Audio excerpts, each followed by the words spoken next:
जब हमारे जवानों की हत्या कर दी गई, घर में घुस के कब्जा कर लिया, भारत की सरकार गिड़गिड़ा रही हो, विदेश मंत्रालय और भारत का प्रधानमंत्री तोता की तरह बोल रहा कोई नहीं घुसा है, और सेना भी गिड़गिड़ा रही हो, तब हम चीन से आयात कर रहे हैं 118 अरब अमेरिकी डॉलर। मैं भूपेंद्र रावत झूठे आरोप लगा रहा हूं, तो मैं चुनौती देता हूं नरेंद्र मोदी की सरकार को, मेरे को जेल में डाले।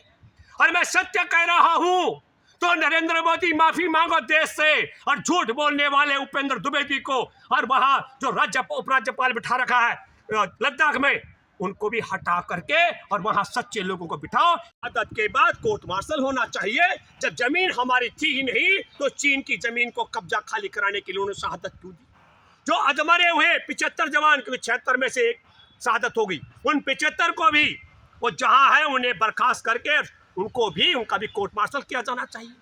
मैं ये बात इसलिए कहना चाह रहा हूँ आपके माध्यम से, कितना बड़ा विचित्र स्थिति है। और ठीक 15 जून 2020 को जिस दिन हमारे देश के घुस करके 76 जवानों के अधमरा किया था, तब नरेंद्र मोदी ने वहां के कुछ ऐप्स से चीन के उन पर प्रतिबंध लगाया, कहा कि हम ऐप्स को रोकते हैं। मैं मेरे प्यारे देशवासियों आपको बताना चाहता हूं, चीन ने जब कब्जा किया तब हमारा देश लगभग प्रति वर्ष 65 अरब अमेरिकी डॉलर की आयात करता था चीन से, 65 अरब अमेरिकी डॉलर का। और जब हमारे जवानों की हत्या कर दी गई, घर में घुस के कब्जा कर लिया, भारत की सरकार गिड़गिड़ा रही हो, विदेश मंत्रालय और भारत का प्रधानमंत्री तोता की तरह बोल रहा कोई नहीं घुसा है, और सेना भी गिड़गिड़ा रही हो, तब हम चीन से आयात कर रहे हैं 118 अरब अमेरिकी डॉलर।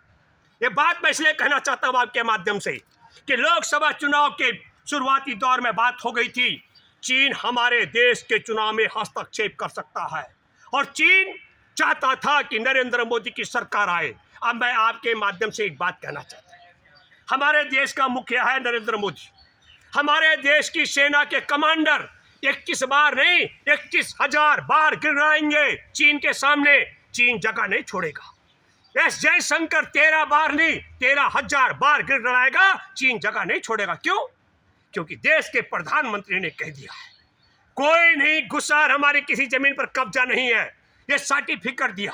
इसलिए सबसे पहले देश के प्रधानमंत्री नरेंद्र मोदी को बोलना चाहिए। मां भारती की बात करने वाला, भारत माता की जय बोलने वाला सिर्फ बोल के नहीं होता है, कर्म से व्यवहार से होता है। नरेंद्र मोदी का तीसरे कार्यकाल में देशवासियों से माफी मांगना और यह बताना कि गलवान घाटी के जवानों ने मां भारती के हिस्से के लिए शहादत दी थी और चीन कब्जा करके बैठा है, यह है राष्ट्र के प्रति नरेंद्र मोदी ईमानदारी से सच बोले। और अगर नरेंद्र मोदी ये सच नहीं बोलते हैं तो बड़ा सर्टिफिकेट है, और फिर इसको बोलते हैं एक तो कड़ा करेला और ऊपर से नीम चढ़ा, एक तो इतने बड़ा झूठ बोलने वाला प्रधानमंत्री, और फिर लद्दाख में अपने चहेते बीडी शर्मा ब्रिगेडियर को बिठाया, और ब्रिगेडियर ने भी कह दिया कि जमीन पर कब्जा नहीं है, और उत्तरी रेंज के commander major general Upendra Dwivedi ने भी कह दिया कब्जा नहीं है। तो अगर प्रधानमंत्री झूठ बोल रहा है, बीडी मिश्रा झूठ बोल रहा है, लद्दाख का उपराज्यपाल और उपेंद्र द्विवेदी मेजर जनरल उत्तरी रेंज का कमांडर झूठ बोल रहा है, तो इन तीनों को उठा के गिरफ्तार करके जेल में डाला जाना चाहिए। देश को पता लगना चाहिए, देश की सेना के कमांडर सच बोल रहे हैं, देश का विदेश मंत्रालय सच बोल रहा है, जिन जवानों ने शहादत दी उनकी शहादत सच बोल रही है, जो अधमरे है वो सच बोल रहे हैं। या देश का प्रधानमंत्री और हमारे लद्दाख का उपराज्यपाल और उत्तरी रेंज का commander in charge major general Upendra Dwivedi झूठ बोल रहे हैं, और तब मेरे देशवासियों कैसे संभव हो सकता है कि सेना तो गिड़गिड़ा रही हो, विदेश मंत्रालय गिड़गिड़ा रहा हो। इसलिए मैं कहना चाहता हूं ये 56 इंच का सीना नहीं, बल्कि ये हमारे देश के साथ में एक बड़ा धोखा और देश के साथ गद्दारी का एक बड़ा मौका हम लोगों ने दिया है। ये बात मैं कहना चाहता हूं, और तब मैं आप सब लोगों से अपील करता हूं इस वीडियो को अधिक से अधिक शेयर करें। अगर मैं भूपेंद्र रावत झूठे आरोप लगा रहा हूं तो मैं चुनौती देता हूं नरेंद्र मोदी की सरकार को, मेरे को जेल में डाले।